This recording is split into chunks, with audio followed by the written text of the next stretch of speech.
Քանի դեռ նախարար չէիք, պատգամավոր եղած ժամանակ արտահայտեցիք հետևյալ միտքը, որ այո, ժողովրդագրության հիմնախնդիրը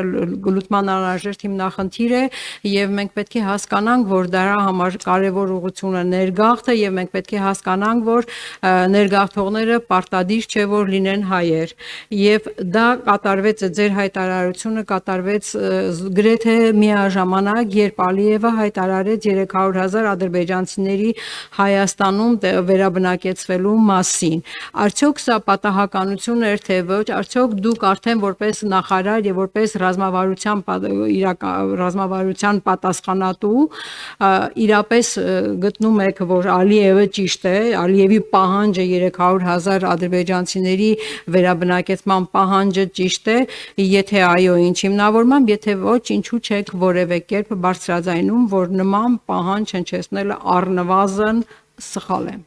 Պարոն Թորոսյան, իհարկե ձեզ համար շատ լավ գործիք է դարձել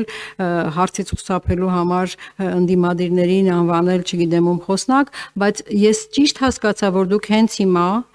նոր որպես արդեն կառավարության անդամ, ոչ որպես падգամավոր, հստակ հայտարարեցիք, որ Ալիևի 300,000 ադրբեջանցիների վերադարձի պահանջը մերժում եք